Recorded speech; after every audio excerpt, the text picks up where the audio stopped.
Hello बच्चे लोग, कैसे हैं आप सभी लोग। Welcome to all the our beautiful सा क्लास सुमित की पाठशाला। आज हम लोग सुमित की पाठशाला में पढ़ेंगे फिजिक्स का हमारा बहुत ही इंटरेस्टिंग चैप्टर है, बहुत ही ऑसम सा चैप्टर है हमारा, दैट इज करंट इलेक्ट्रिसिटी। ठीक है, आज के क्लास को स्टार्ट करने से पहले मेरा दो बहुत फेवरेट लाइन है, उस फेवरेट लाइन को मैं आपको बताना चाहूंगा कि यूं ही नहीं मिलते तमन्नाओं के शहर, चलना ही पड़ता है मंजिल पाने के लिए।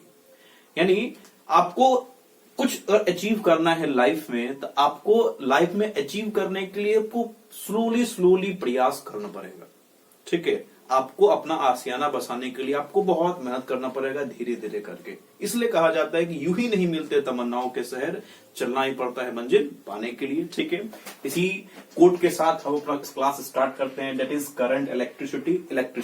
ठीक है, इलेक्ट्रिसिटी सिंपल सा मीनिंग आप समझ सकते हैं। इलेक्ट्रिसिटी का मतलब होता है बिजली, लाइट। आपके घर में लाइट आता होगा, उस लाइट से आप बहुत सारे डिवाइस को चलाते हैं। बहुत सारे डिवाइस लाइक टीवी चलाते हैं, फैन चलाते हैं, मोबाइल चार्ज करते हैं, वॉशिंग मशीन चलाते हैं, एसी चलाते हैं। जो भी आपके पास इलेक्ट्रिकल गैजेट्स हैं, सारे गैजेट्स को आप चलाते हैं। तो अब ये जो इलेक्ट्रिसिटी है, इस इलेक्ट्रिसिटी में सबसे छोटा पार्ट क्या है सर, और कैसे कैसे करके आपके घर में इलेक्ट्रिसिटी आता है, ये भी कह सकते हैं आप। या फिर वो इलेक्ट्रिसिटी के अंदर आखिर क्या क्या चीज है, उस चीज के बारे में हम लोग डिस्कस करेंगे। मान लीजिए अगर हमारे पास इलेक्ट्रिसिटी नहीं होता तो हम अपना लाइफ अभी हम लोग एज्यूम भी नहीं कर सकते, सर्वाइव नहीं कर सकते विदाउट इलेक्ट्रिसिटी।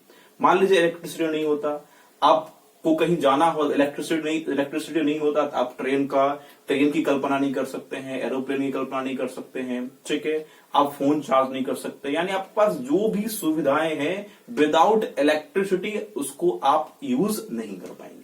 इलेक्ट्रिसिटी का हमारे डेली लाइफ में, कमर्शियल लाइफ में बहुत बड़ा यूज है, बहुत बड़ा योगदान है। ठीक है, अब इस इलेक्ट्रिसिटी को हम लोग स्टार्ट करने वाले हैं फिजिक्स के अंदर कि इस इलेक्ट्रिसिटी के अंदर आखिर कौन कौन सा टर्म्स आता है और कहां से इलेक्ट्रिसिटी बनना स्टार्ट होता है। ठीक है, तो करंट इलेक्ट्रिसिटी में हमारा जो सबसे फर्स्ट टॉपिक आज हम स्टार्ट करेंगे, दैट इज चार्ज।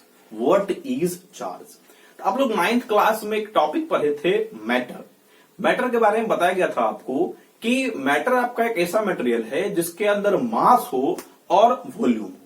मास का मतलब होता है कि इसके अंदर इनर्शिया फोर्स हो। इनर्शिया फोर्स बोले तो कि जैसे मान लीजिए आपका ट्रक है, तो ट्रक अगर रेस्ट में है तो उसको फोर्स में लाने के लिए भी आपको बहुत मतलब उसको स्पीड में लाने के लिए भी आपको बहुत फोर्स की जरूरत पड़ेगी। और ट्रक अगर चल रही है तो उसको रोकने के लिए भी आपको बहुत फोर्स का रिक्वायरमेंट है।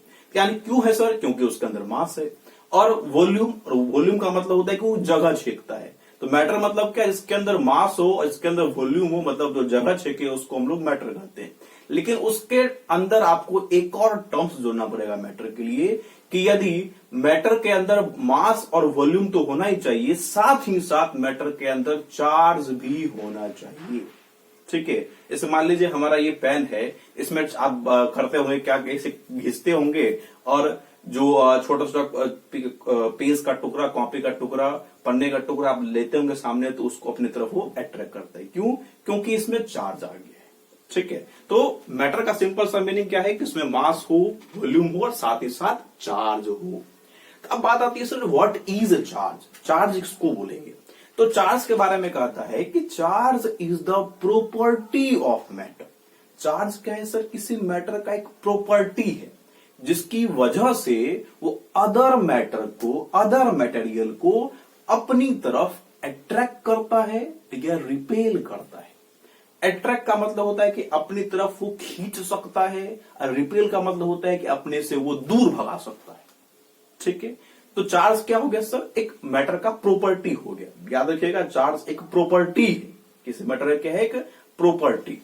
अब अट्रैक्ट कर रहा है, रिपेल कर रहा है, तो उस अनुसार से सर चार्ज को दो पार्ट में बांट दिए हैं। कितने पार्ट में बांट दिए हैं? दो पार्ट में। आप देख सकते हैं, आपको दिख रहा होगा, first is positive charge and second one is negative charge. एक पॉजिटिव चार्ज होता है, दूसरा आपका नेगेटिव चार्ज होता है। जैसे आप क्लास में दो स्टूडेंट है, एक बॉयज है, एक गर्ल्स है, उसी तरीके से चार्ज में क्या है? एक पॉजिटिव है और एक नेगेटिव है। ठीक है, अब ये जो पॉजिटिव और नेगेटिव है यही दोनों मिलके अट्रैक्ट भी करेगा, रिपेल भी करेगा। कैसे अट्रैक्ट और रिपेल करेगा सर? तो मान लीजिए आपका सेम चार्ज है, सेम चार्ज बोले तो मान लीजिए पॉजिटिव और पॉजिटिव है तो सेम हो गया, या नेगेटिव और नेगेटिव है ये भी सेम हो गया। तो उस केस में एक दूसरे को ये रिपेल करेगा। क्या करेगा सर? रिपेल मतलब दूर भगाएगा, आस पास नहीं आना चाहेगा। अब दूसरा मान लीजिए अगर अपोजिट हो जाए सर, एक नेगेटिव दूसरा पॉजिटिव, फिर एक पॉजिटिव दूसरा नेगेटिव, दोनों क्या हो गया? अपोजिट चार्ज हो गया, एक पॉजिटिव एक नेगेटिव है। तो उस केस में दोनों एक दूसरे को अपनी तरफ अट्रैक्ट करेगा, खींचना चाहेगा। ठीक है, तो ये आपका बेसिकली चार्ज है। चार्ज को बेसिकली हम लोग क्यू से डिनोट करते हैं और इसको जो मेजर करते हैं वो कूलम्ब में मेजर करते हैं। किसमें मेजर करते हैं सर? कूलम्ब। ठीक है, यानी उसको आप ये भी कर सकते हैं कि सर चार्ज का यूनिट कूलम्ब होता है। ओके, अब चार्ज यहां तक जानने के बाद अब देखिए कोई भी क्वांटिटी है, कोई भी मैटर था तो उसको हम लोग क्या करते हैं? क्वांटाइज करते हैं, क्वांटाइजेशन बोलते हैं उसको। अब ये क्वांटाइजेशन क्या होता है सर? तो क्वांटाइजेशन का सिंपल सा मीनिंग आप इस तरीके से समझ सकते हैं। जैसे मान लीजिए आप मार्केट में कुछ खरीदने गए, जैसे मान लीजिए आप मार्केट में केला खरीदने गए। ठीक है, तो केला जब भी आप खरीदेंगे तो 1 दर्जन खरीदेंगे या आधा दर्जन खरीदेंगे, या आपको बहुत कम भूख है तो 1 पीस खरीदेंगे। ठीक है, उसका एक क्वांटिटी हो गया। आप आधा केला नहीं खरीद सकते, 1.5 केला नहीं खरीद सकते, 3.5 केला नहीं खरीद सकते, क्योंकि 3.5 का कोई क्वांटिटी नहीं है। इसलिए आपको जब भी खरीदना है तो 1, 2, 3, 4 कोई क्वांटिटी में खरीदना पड़ेगा। अब मान लीजिए मार्केट में बुक खरीदने गए आप, तो आपको बुक, मान लीजिए आपको सैंपल पेपर खरीदना है। सैंपल पेपर है, मान लीजिए कि वो 10 साल का सैंपल पेपर है, 2012 से 2022 तक का। ठीक है, अब आपको 2012 से 22 तक नहीं चाहिए, आपको बस 2 साल का चाहिए, 21 और 22। आप दुकानदार को बोलिएगा कि आप हमको सिर्फ 21 और 22 का दे दीजिए, तो वो आपको नहीं देगा। क्यों नहीं देगा? क्योंकि उसमें उसका नुकसान है, क्योंकि पूरा बुक बन के आया है तो पूरा एक क्वांटाइज हो गया। वो एक बुक में क्या हो गया? क्वांटाइज। तो आपको पूरा बुक ही खरीदना पड़ेगा, चाहे आप उसमें 2 चैप्टर पढ़िए, 2 ईयर का पढ़िए या पूरे ईयर का पढ़िए। ठीक है, तो उसी तरीके से चार्ज है उसको भी क्वांटाइज किया गया है। ठीक है, और क्वांटाइज करने के बाद चार्ज कुछ इस तरीके से निकलता है आपका Q is equal to NE। Q is equal to क्या होता है सर? NE, जहां पे N आपका नंबर ऑफ इलेक्ट्रॉन है और E आपका इलेक्ट्रॉनिक चार्ज है। अब ये किस बला का नाम है sir? Number of electron, electronic charge. आप इस तरीके से समझिए। एक आपको क्या पता है कि चार्ज को किस में मेजर करते हैं? कूलम्ब में। किस में मेजर किया जाता है सर? कूलम्ब में। तो अब जो चार्ज है वो बेसिकली इलेक्ट्रॉन से मिलकर बनता है। किससे मिलकर बनता है? इलेक्ट्रॉन से। अब ये यहां पे समझ लीजिए कि बेसिकली 1 इलेक्ट्रॉन में 1.6 इंटू 10⁻⁻19 कूलम्ब चार्ज होता है। कितना चार्ज होता है? 1 इलेक्ट्रॉन में 1.6 इंटू 10⁻19। अब मान लीजिए आपको 2 इलेक्ट्रॉन है, तब क्या करेंगे सर? 2 इलेक्ट्रॉन में 2 से मल्टीप्लाई कर देंगे, तो ये हो जाएगा 3.2 इंटू 10⁻⁻19 कूलम्ब। अब मान लीजिए 3 इलेक्ट्रॉन है, फिर 3 से मल्टीप्लाई कर देंगे 1.6 में, तो 4.8 हो जाएगा। 4.8 इंटू 10⁻19 कूलम्ब। 4 इलेक्ट्रॉन है तो 4 इलेक्ट्रॉन के लिए आपको उस केस में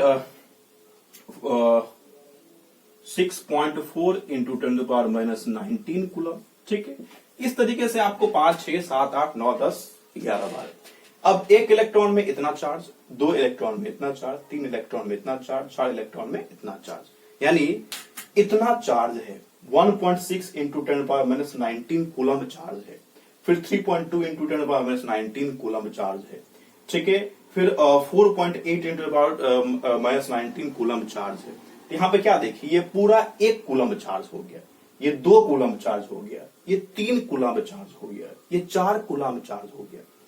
अब आपका मन हुआ कि सर यहां जब भी 2 इलेक्ट्रॉन चाहिए तो 3.2 आ रहा है, 3 इलेक्ट्रॉन चाहिए तो 4.8 आ रहा है, 4 इलेक्ट्रॉन चाहिए 6.4 आ रहा है। यहां पे आपको चार्ज मान लीजिए 5 क्वांटिटी में चाहिए। कितना बचे सर? 5 में। तो आपको या तो 4.8 खरीदना पड़ेगा या 6.4 खरीदना पड़ेगा, क्योंकि 5 चार्ज का, 5 कूलम्ब चार्ज का कोई भी आपको क्वांटिटी है ही नहीं। जैसे आप केला में क्या था, आधा केला नहीं खरीद सकते, 1.5 केला नहीं खरीद सकते, उस तरीके से चार्ज में आप 5 कूलम चार्ज नहीं खरीद सकते क्योंकि वो क्वांटाइज हो गया। ठीक, क्लियर। तो यहां से आप इस तरीके से निकालेंगे n इलेक्ट्रॉन में, तो n इंटू ई हो जाएगा, और यही n इंटू ई जो है आपका नेट चार्ज होता है, यानी net charge is equal to n into E, जहां पे n आपका नंबर ऑफ इलेक्ट्रॉन है और e आपका इलेक्ट्रॉनिक चार्ज है। ठीक है, तो ये आपका बेसिकली चार्ज का कहानी है। अब इसको चाहे तो आप उल्टा भी कर सकते हैं। उल्टा क्या कर सकते हैं सर, को मान लीजिए कि आपको नंबर ऑफ इलेक्ट्रॉन्स निकालना हो 1 कूलम चार्ज में, कि बताइए सर कि 1 कूलम चार्ज में कितना नंबर ऑफ इलेक्ट्रॉन्स होगा। मतलब मान लीजिए आपका कोई एक मैटर है, ठीक है, उस पे एक नेट चार्ज आपका क्यू नेट 1 कूलम है। कितना कूलम है सर, 1 कूलम, और इसके अंदर इलेक्ट्रॉन भरा हुआ है। इसके अंदर क्या है सर, इलेक्ट्रॉन भरा हुआ है। तो उस केस में बताइए कि इसके अंदर कितना इलेक्ट्रॉन होगा। कुछ नहीं करना है, आपको नेट चार्ज कितना दिया है, देखिए 1 कूलम। अब नेट चार्ज आपका 1 कूलम है, Q is equal to N into E होता है 1 कूलम। अब n का फॉर्मूला जो E है, E का वैल्यू होता है 1.6 into 10 to the power minus 19 बराबर 1। अब इसको आप सॉल्व कर लेंगे तो आपको जो n निकल के आएगा वो आएगा 6.25 into 10 to the power 18 electron. ठीक, ये कैलकुलेशन है, आपको उम्मीद कर रहे हैं आपको कैलकुलेशन आता है। तो ये आपका बेसिकली चार्ज का ऑलमोस्ट कहानी है। अब ये चार्ज फ्लो करता है जो बॉडी में किसी भी वायर के अंदर, चार्ज इलेक्ट्रॉन से मिलकर बना है। चार्ज किससे मिलकर बना है सर, इलेक्ट्रॉन के मिलकर। आप देख सकते हैं charge Q is equal to N E है, मतलब नंबर ऑफ इलेक्ट्रॉन मिलके क्या बनाया है, चार्ज। अब किसी बॉडी में इलेक्ट्रॉन फ्लो हो रहा है, आप ये भी कह सकते हैं कि चार्ज भी फ्लो हो रहा है। तो आप इसी इलेक्ट्रॉन की वजह से, चार्ज की वजह से करंट आता है। क्या आता है सर, करंट। तो उसको हम लोग आगे देखेंगे, इस लेक्चर में ये रखेंगे। मिलते हैं नेक्स्ट लेक्चर में। Thank you very much, have a nice day.